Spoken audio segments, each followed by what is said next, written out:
বুঝতে পারছি এই যুদ্ধটা হবে একটা পারমাণবিক যুদ্ধ, কারণ এমন কোনো যুদ্ধ এখন পর্যন্ত হয়নি যে যুদ্ধে 100 জনের মধ্যে 99% মানুষ মারা যায়। কখনো হয়েছে?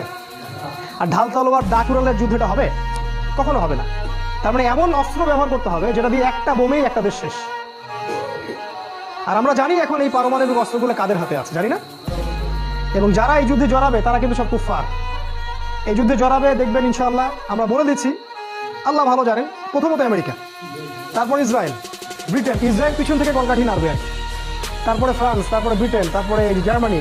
এদিক থেকে এদের বিপক্ষে আসবে চায়না, আবার রাশিয়া, আবার অন্যান্য কান্ট্রিগুলো। 80টা দেশ। নবীজির হাদিস পড়লে মনে হয় যে আমাদের নবী আসলে কোন বিষয়টা বলতে বাকি রাখছিলেন।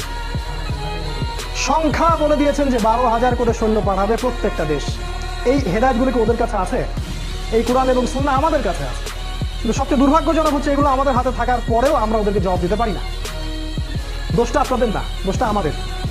এই যে মিম্বরগুলো তো দাঁড়ায়, যারা আমরা খুতবা দিই, ওয়াজ করি, মাহফিল করি, দেশে আমরা এই ধর্মের কি বলে রিপ্রেজেন্টেটিভ, হ্যাঁ, আমাদের দোষ। এই সামনে শীতের সিজন আসবে, কোটি কোটি ওয়াজ হবে বাংলাদেশে। শেষ জামানা নিয়ে সতর্ক করার জন্য একটা ওয়াজ হবে না, একটা ওয়াজ হবে। বললে চাকরি হারাবে, জনগণ পিটাবে, বা 14 শিখের পিছনে চলে যাবে, ইত্যাদি ইত্যাদি। তাহলে এই যদি হয় অবস্থা, তাহলে কোরআন এবং হাদিসের আমানতটা কে রক্ষা করবে বলেন?